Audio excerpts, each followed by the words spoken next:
On prend Bezrat Hashem le Sha'ar HaTe'amim au deuxième chapitre et il faut passer par des considérations dont on a parlé la dernière fois. Premièrement, le nombre des Te'amim que le Ramaki donne ne correspond pas au nombre des Te'amim qu'on a dans les livres classiques. Pourquoi ? La première raison, c'est que des signes qu'on appelle des signes de ponctuation, comme par exemple le dagesh, comme par exemple le rafé, ne sont pas considérés habituellement comme des signes de cantillation. Mais c'est faux, parce que les signes, ils sont soit des signes de ponctuation, c'est ce qu'on appelle des nekudot, soit ce sont des signes de cantillation. L'aspect mélodique de la cantillation n'est qu'un des aspects. Donc tous les signes qui se rajoutent aux lettres, qui ne sont pas des signes de ponctuation, d'après le Ramak, ça s'appelle les Te'amim. Donc après qu'on ait appelé ça plus tard, comme on a dit, des signes grammaticaux, ça n'a pas de sens. Ça veut dire quoi des signes grammaticaux? Ça n'existe pas en hébreu, des signes grammaticaux. Donc le dagesh, c'est un signe de cantillation.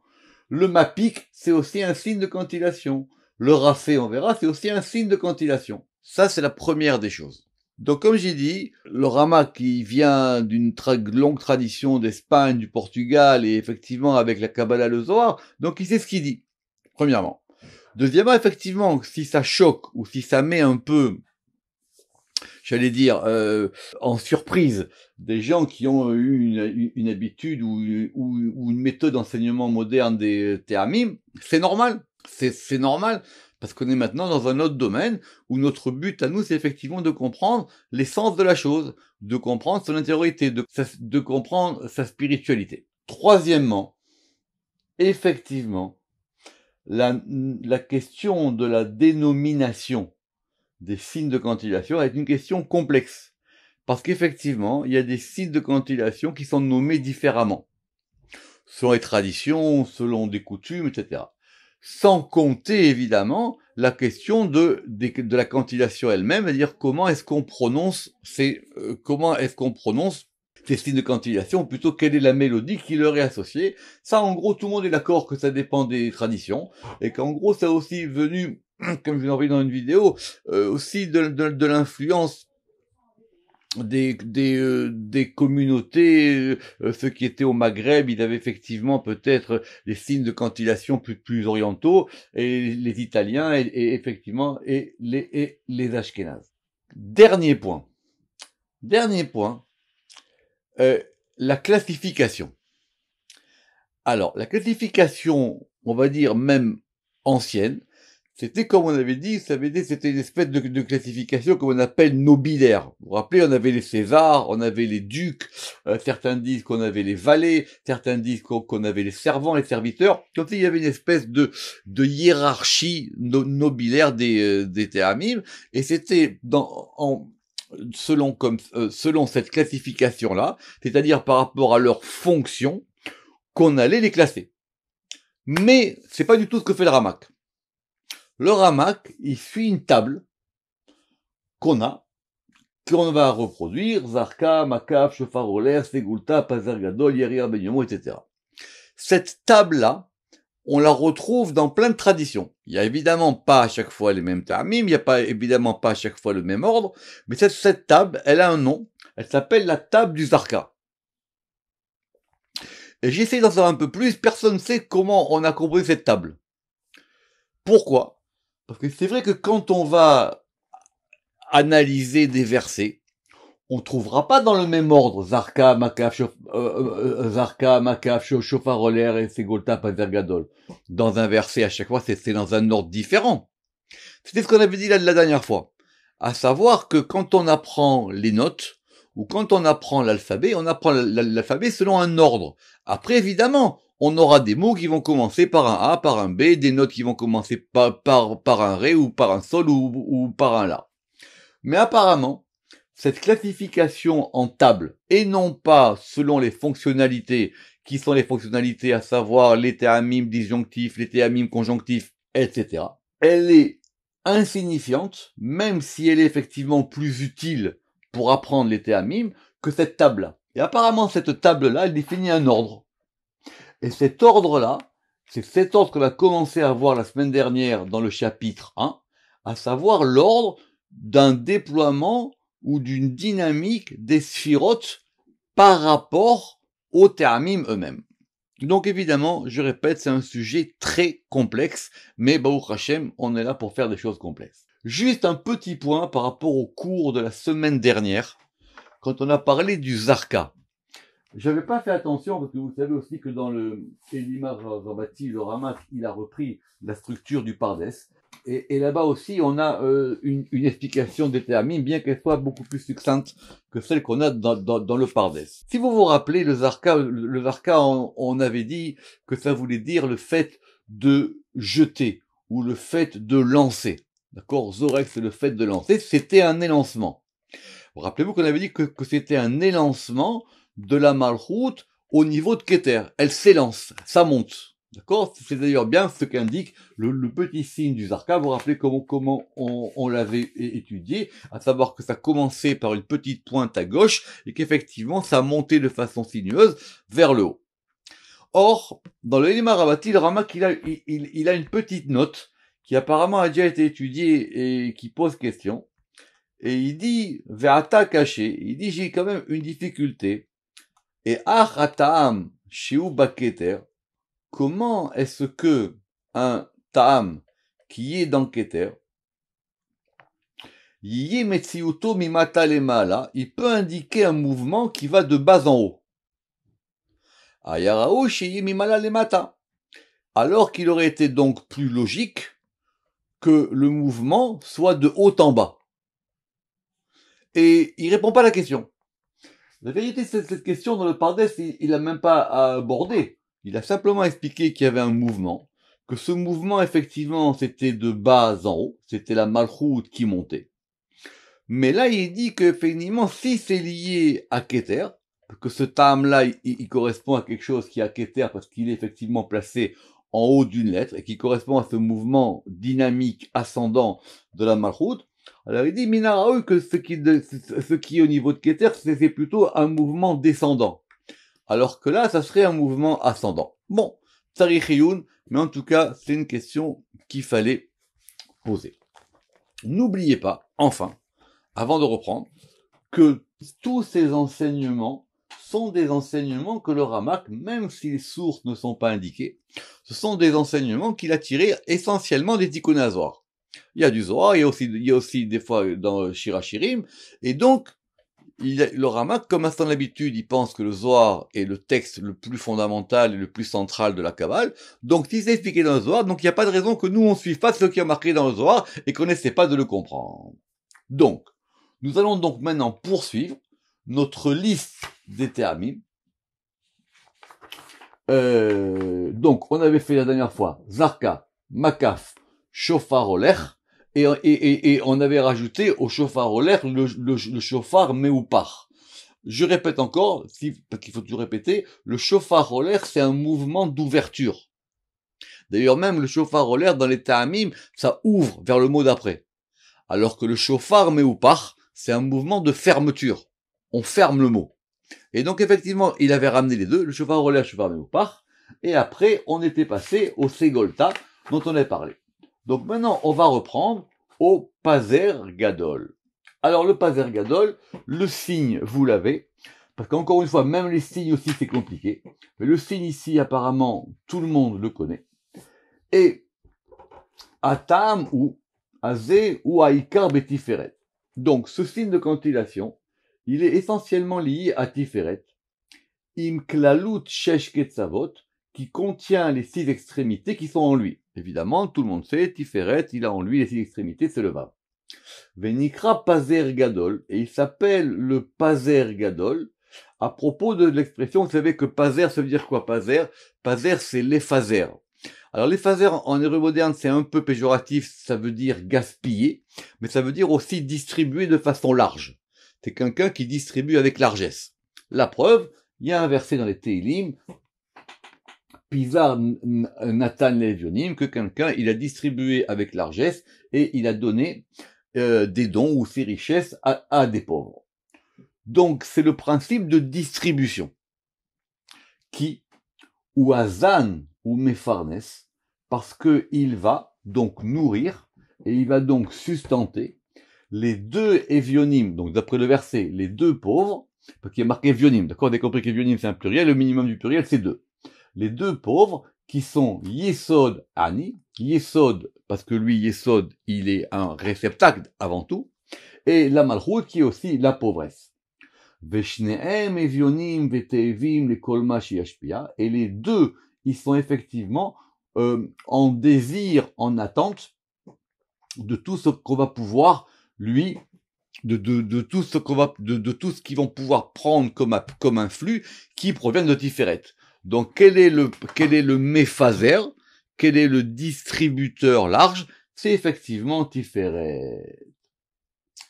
Vetnuato ksad betemia. Alors comment on prononce le Paser Gadol? C'est un peu ça va dépendre des traditions, mais il dit que le mouvement c'est un peu quelque chose ainsi comme ça.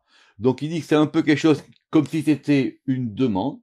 Les oros al eyoto elion, pour montrer qu'il est donc supérieur à toute l'architecture, vexat matmia, et que donc ça indique un mouvement comme si on était en admiration par rapport à un degré qui est plus haut. Alors maintenant, ce signe de Paser Gadol, on va le redessiner. Voilà, on va le redessiner d'une façon simple. On va le redessiner par rapport à des points. Donc, vous avez ça dans le livre. Donc, vous allez prendre une colonne horizontale. Vous allez tracer 3 points. 1, 2, 3. Et après le troisième point, vous allez descendre de façon verticale et vous allez dessiner encore 3 points. Ce qui fait donc 1, 2, 3, 4, 5. Mais ça fait 3 par ligne. Donc ça fait 3 en haut et 3 en bas. Mais quand on compte les points, on en a donc 1, 2, 3, 4, 5. C'est ce qu'il va expliquer maintenant. Vetsurat ata'amazé. Et la forme de ce signe de quantillation, ou ketsurat shalosh nekudot, il correspond donc à 3 points de largeur et à 3 points de hauteur. Shalosh nekudot rocha veshalosh orer kazé. Et donc, on a l'impression qu'il y en a 3 de chaque côté, mais en fin de compte, il y en a que 5. Pourquoi? Parce que le point qui est à l'angle, il sert aux deux lignes. Il sert à la fois à la ligne horizontale, il sert à la fois à la ligne verticale. C'est quoi cette chose de 5 qui est 6? Ça correspond à un aspect caché des sirotes. Car à sirotes, em chamesh ve em shesh. Les sirotes, elles sont en fin de compte, évidemment inférieures, elles sont en fin de compte 6 qui font 5. Pourquoi? Elles sont 5, em chamesh, qui yisod me'atzmut atiferet ve'etzlo, parce que yesod, comme on a dit, c'était une prolongation de Tiferet. Comme l'a expliqué Rabbi Shimon Bar Yochai. Et vous vous rappelez qu'on a vu ça plusieurs fois, gouf ou brit raj bin anchad, ça veut dire le corps et le brit qui correspond à Yesod, ils sont considérés comme une seule entité. Tout ce qui est arrivé à Yaakov, c'est arrivé à Yosef, le vav, quand on le déploie, ça fait aussi un vav. Donc ils sont l'un dans l'autre. Raj bin anchad, v'em shesh. Parce que, qui y sefira bifnei atma alemet. Maintenant, Yesod, c'est quand même une sefira. Alors, rappelez-vous qu'on avait posé cette question au début du Pardes, vous avez posé la question du nombre des séphirotes. Vous vous rappelez ça dans la discussion du Sefer Yetzira, quand on avait dit 9 et, quand on avait dit 10 c'est pas 9 et 10 c'est pas 11. Alors, la vérité, on n'a pas posé la question par rapport à Yesod. Alors ici, il dit c'est un peu particulier. C'est vrai que Yesod est une séphira en soi, mais ça manque pas dans le Zohar où on a compris qu'effectivement c'était ces deux séphirotes, elles étaient, si je peux dire, imbriquées ou enchâssées l'une dans l'autre. Et donc de même, ces points-là qui correspondent au dessin du Ta'am de Paser Gadol, Nirin Shesh Vem Chamesh. On a l'impression qu'il y en a 6, mais il y en a 5. Ilou hem etek divrei Rabbi Shimon bar Yochai mimakom acher. Voici ce que dit Rabbi Shimon bar Yochai dans un endroit. Évidemment, il dit pas où c'est. Vous savez, c'est un grand travail sur le Pardes, de retrouver toutes les sources du Pardes. En tout cas, il dit, voilà, dans un endroit du Zohar, c'est marqué comme ça. Ou bemakom acher, alors que dans un autre endroit, Rabbi Shimon bar Yochai, il a expliqué, Piresh qui a pazer beyesod, que cette notion de pazer, c'est-à-dire le fait de maintenant de distribuer, ça correspond plus à yesod. Alors, comment les deux marchent? Le Ramak, à chaque fois, il veut évidemment concilier les textes du Zohar. Charlomar, qui colle Machir à Yaakov, ira à Yosef. Parce qu'effectivement, ce qu'on applique à Yaakov, on peut l'appliquer à Yosef. Tout ce qui est arrivé à Yaakov, c'est arrivé à Yosef. Rappelez-vous ce qu'on a vu, par exemple, dans le cours des Tikkunim. Le rêve, c'est un élément commun qui a Yaakov et Yosef. Qui achar, chez ou mashpia bayesod. Parce qu'effectivement, après que Tiferet, il va influer dans Yesod, Yesod, à son tour, il devient celui qui influe dans les degrés d'en bas. Qui achar, shu mashpia ba Yesod, naasa Yesod mefazer. Et lui aussi, le Yesod, il va maintenant distribuer. Par exemple, vous savez qu'on a posé une grande question à propos de Yosef. Vous savez que Yosef, par exemple, c'est lui qui a subvenu et qui a distribué et qui a organisé toute la richesse en Égypte. C'est pour ça qu'on dit que Yesod, c'est là qu'on apprend qu'il est Mephazer. Le soir, il apprend de là-bas en tout cas. C'est-à-dire que c'est Yosef, c'est lui le Mashbir. C'est lui qui organise les richesses. D'ailleurs, c'était présent depuis ses rêves, depuis le début. Et vous voyez bien que par exemple, Yaakov aussi, quand il était chez Lavan, lui, qu'est-ce qu'il a fait? Il a effectivement constitué sa famille et son patrimoine alors qu'il venait de rien, pour pouvoir le distribuer dans les 12 tribus. Donc vous voyez bien que les deux, ils sont ensemble. Et à ce propos, il y a un verset qui est marqué dans Michelet, Yesh mefazer venosaf od. Très beau, très belle leçon du roi Salomon. Il y a des gens, on pourrait même le traduire un peu mal, mais pour mieux comprendre, il y a des gens qui donnent, mais ils ont toujours. Yesh mefazer, il y a celui qui va donc distribuer, venosaf od, mais lui il a encore. C'est-à-dire le fait qu'il donne, ça va faire qu'il aura encore plus. Et effectivement, Yesod, il correspond aussi au déploiement du flux vital, ou beau, où il y aurait Azera et il y aurait Kechet, Zeu, Zorko, Bemalchut Kanoda, et c'est donc Yesod qui va donc donner son influx vital à la Malchut, comme on le sait. Donc voilà pour le Pazer Gadol. Donc notez que c'est un mouvement, effectivement, de distribution. C'est un mouvement de distribution qui va se placer. Alors, Yareach Ben Yomo. Alors, j'avais déjà dit la dernière fois, mais je répète encore, il faut faire très attention aux noms, c'est-à-dire les noms qu'on a donnés à ces ta'amim. Autre encore, c'est compliqué, mais je rajoute, la distinction, à savoir que est-ce que le ta'am, il se place au-dessus de la lettre, entre la lettre ou sous la lettre, elle sera examinée effectivement au cas par cas. Et évidemment, elle a une incidence et une importance. Alors, Yaréar, vous vous rappelez ce que c'est que Yaréar? Yaréar, c'est le nom masculin de la lune. La lune, elle a un nom masculin, elle a un nom féminin. Quand elle est féminine, elle s'appelle Levana. Quand elle est masculine, elle s'appelle Yaréar.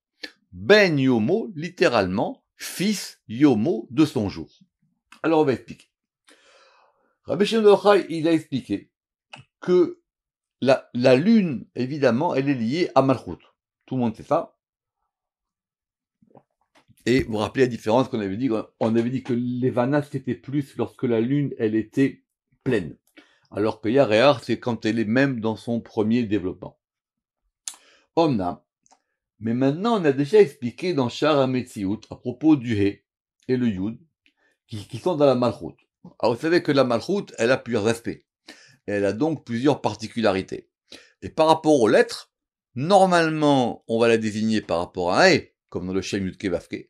Mais on peut aussi la désigner par rapport à un Yud. Vous vous rappelez, par exemple, dans le Shem Adni. Le Shem Adni, ça termine par un Yud, et ce Yud-là, il désigne la Malchut. Mais évidemment, Beyadoua, qui metziut ayud en bachisaron ou miut leolam. Qu'effectivement, cette notion du yud, elle est plus importante que la notion du he. Dire qu'ici la malchut, elle arrive à être déterminée par un yud, c'est effectivement une lettre plus importante que le he. Parce que, évidemment, vous vous rappelez ce qu'on a vu. D'accord? Que le he, c'est aussi le principe de la réception, voire dans Shar à Otir. Veu memetziut ahe. Et effectivement, que Omnam a milou bachisaron ou memetziut ahe. Parce qu'effectivement, cette notion du fait que la malchut, elle puisse être soit en plein, soit en manque, ça correspond à cette notion du he. Parce que cette notion du he, shiu gimel gvaneahin, shem neged gimel avot, kedepirash nusham, ça correspond aux trois couleurs de l'œil qui correspondent aux trois patriarches. Pourquoi on a vu ça? Dans Shara Metziut, c'est assez complexe, mais pour aller vite, le he, il est fait de trois vaves, et ces trois vaves, ils correspondent à trois axes. D'accord. Et ça correspond aussi à cette notion de l'œil, et vous vous rappelez qu'on avait parlé du Bat Aïn. C'est quoi Bat Aïn? Bat Aïn, littéralement, c'est la fille de l'œil, c'est-à-dire le centre de l'œil. Ve'im mekor mashpia or, et c'est la racine qui va donc influer la lumière de tous les côtés. El kolasdadim asher seviva, qui sont autour d'elle. Ou mimena, et à partir d'elle, yonkim shefa ou beraha, vont être maintenant influés, un influx et une bénédiction, et qui correspond au point central de la malchut qui s'appelle Nekudat Sion. Ça, on l'avait déjà vu, c'est-à-dire le point de Sion. Évidemment, il y a une différence entre Sion et Jérusalem. Chez Mimeno Ushtat Kodolam, parce que c'est depuis ce point de Sion que le monde a été bâti. Vei Amena Eret Vivotea, et donc c'est ce point, on va dire, c'est ce point-là de la pupille qui éclaire autour et qui va donner sa lumière. Or ça correspond à ce qu'on appelle la lune. Veu ayarear. Alors, ça c'est pour expliquer la notion de yarear. D'accord? Donc c'est quoi cette notion de yarear? C'est un point qui donne une lumière autour de lui. D'accord? Notez juste par exemple que vous avez remarqué quand on a dit que le Pazer Gadol il était Tiferet, et parce que le Pazer Gadol il se met au-dessus du mot, alors que Yarear Ben Yomo, j'espère que vous le savez, ça se met en dessous du mot.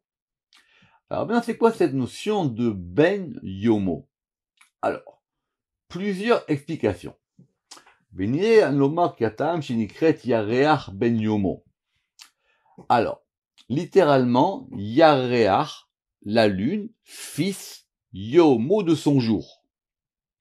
Alors, les filles chez Imit Naeret Meatiferet, parce que ça veut dire, première explication, qu'elle va avoir son éclairage de Tiferet qui s'appelle lui-même Yom. Rappelez-vous que vous rappelez Yom, et rappelez-vous aussi la différence qu'il y avait entre Yom et Yomam. Très important, on avait vu ça.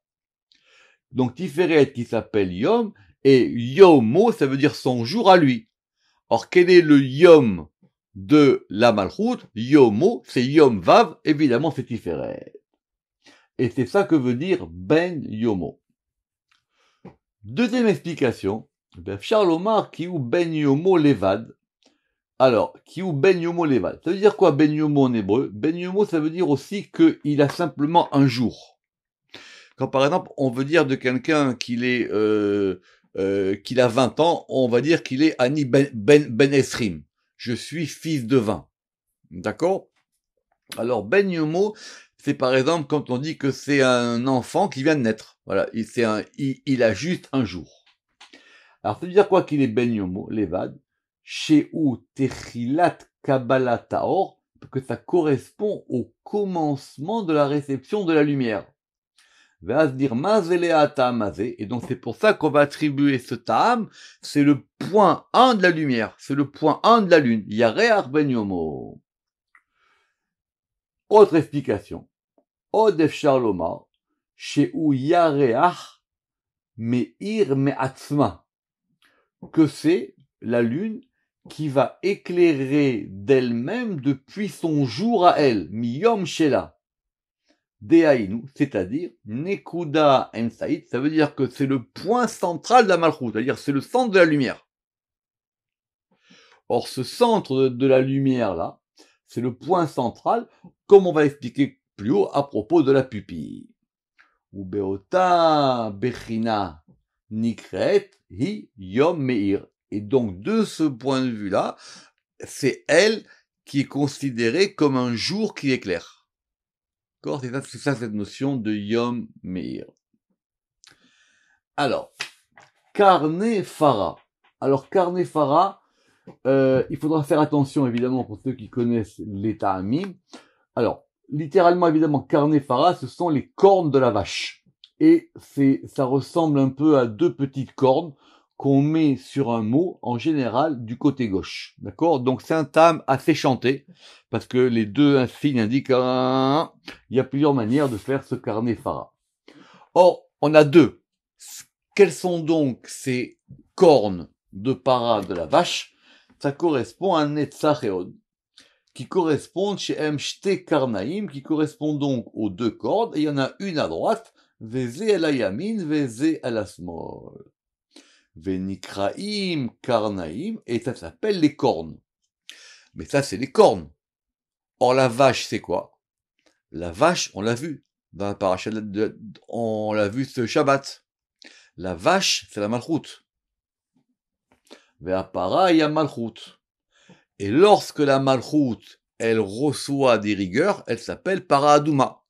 On a fait un très très beau article sur para aduma dans Erke Akinoim, vous vous rappelez, sur comment est-ce qu'effectivement cette notion de la vache rousse, elle est rousse, et pourquoi il faut pas qu'elle ait un poil d'une autre couleur, et il y a un très beau zohar aussi qu'on avait fait sur que toutes les histoires de la vache rousse, c'est par rapport à un mode de 7, il faut cette aspersion, etc., etc.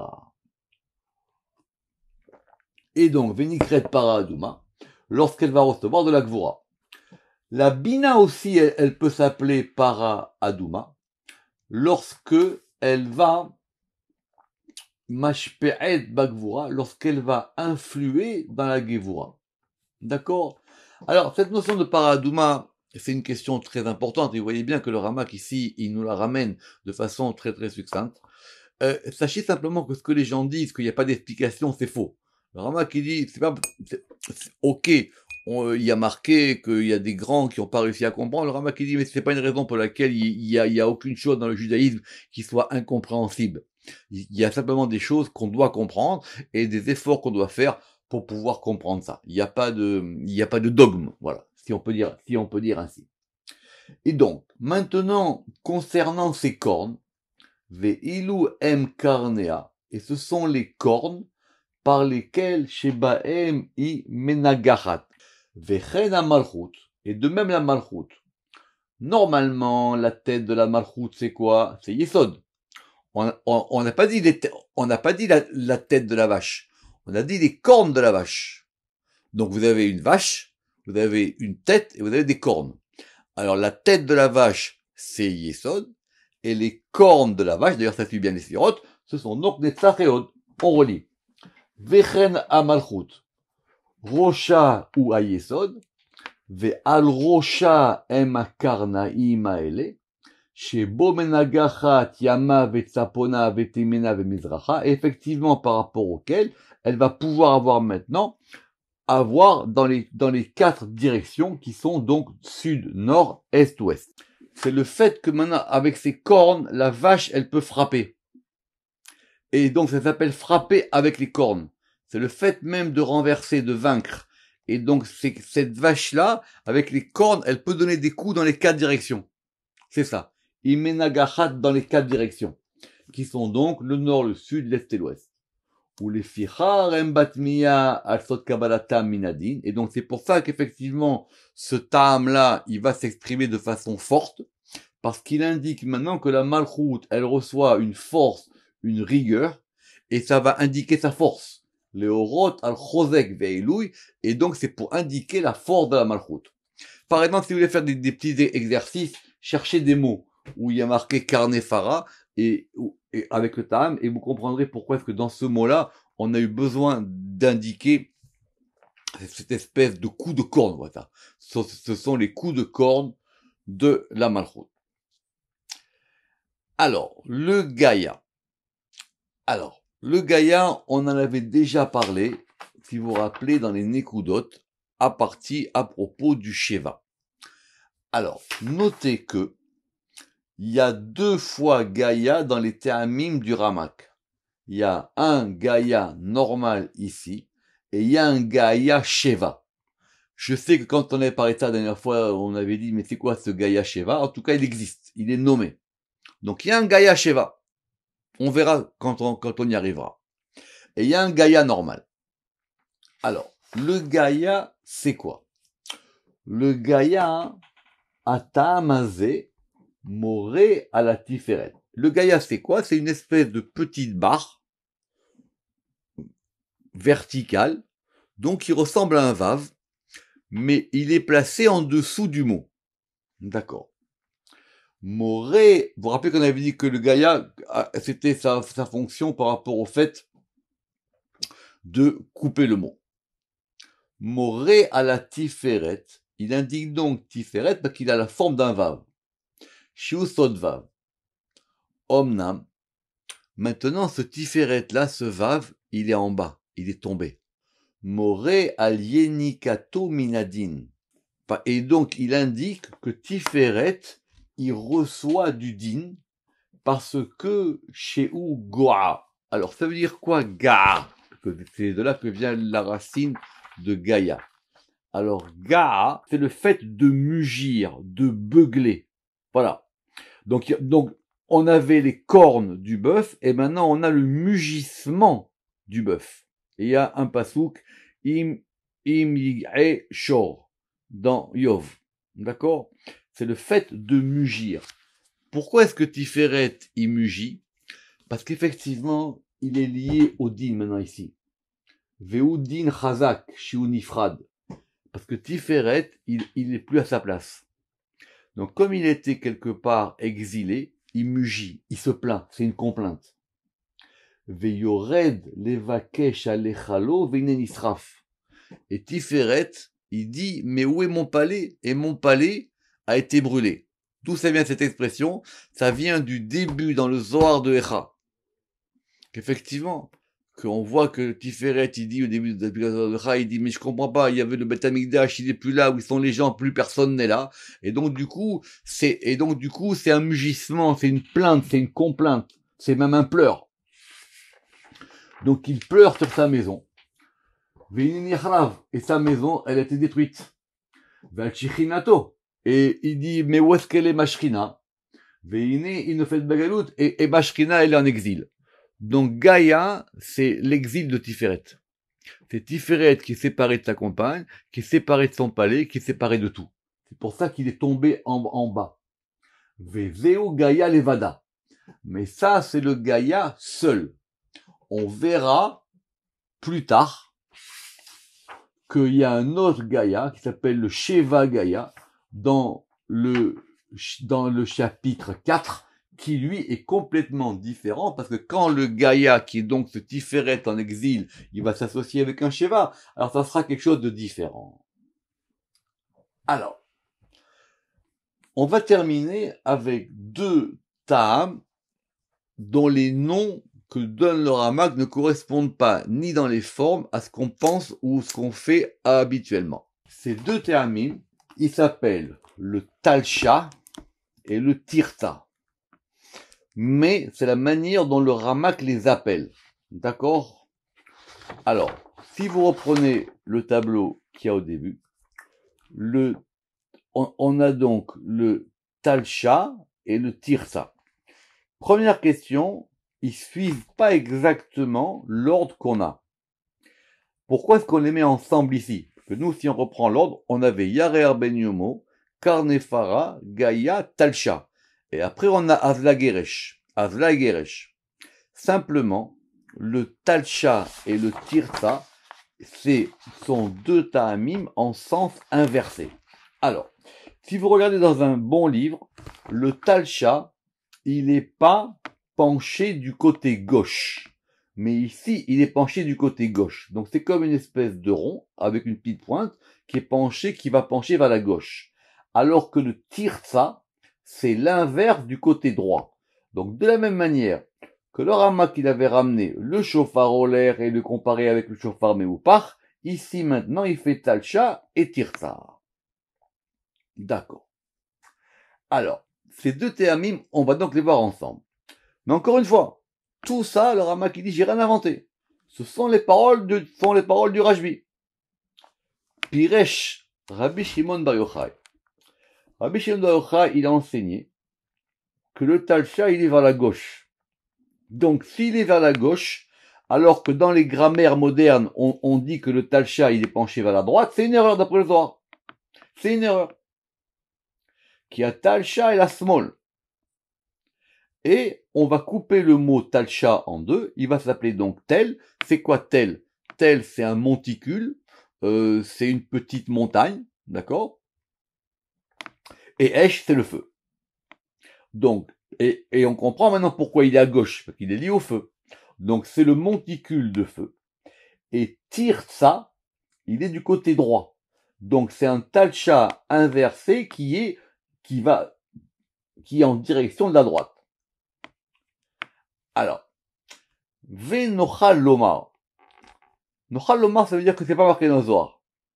Nochal Lomar, ça veut dire que c'est le Rama qui dit c'est moi qui comprend comme ça. Qui a Remez Beshneem el Yesod. Les deux correspondent à Yesod. Pourquoi?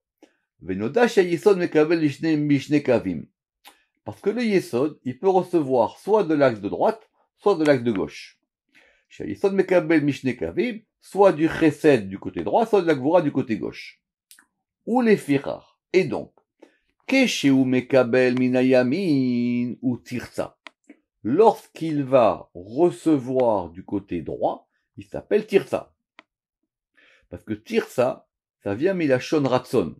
Ratson, c'est l'agrément. C'est le fait qu'une chose elle soit acceptée. Donc c'est du côté droit.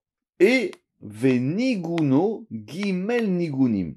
Alors, et il est composé de 3 sons. Alors j'ai essayé de regarder dans plusieurs... je suis pas spécialiste de toute l'histoire des Ta'amim, mais j'ai pas... Tout le monde ne le fait pas en sons divisés en 3. Mais apparemment, il dit que ça devrait être comme ça. L'irmoz al-kabalato mi gimel mekorot, pour indiquer qu'il reçoit de trois côtés. Pourquoi? Parce que l'axe de droite, il est composé de quoi? De Chochma, Chesed et Netzar. Je relis, mi gimel mekorot qui sont du côté droit, Chochma, Chesed et Netzar. Ou Kesheu Mekabel Minasmol, et lorsqu'il va recevoir un influx du côté gauche, c'est-à-dire tel Esh du monticule de feu, Niguno Begimel Nigunim, on aura aussi le même son de 3, composé en 3. Simplement, ça va correspondre aux 3 séphirotes qui sont à gauche. Negagima Sirot Shibasmol, qui sont donc, comme tout le monde le sait, Bina, Gevura et Od.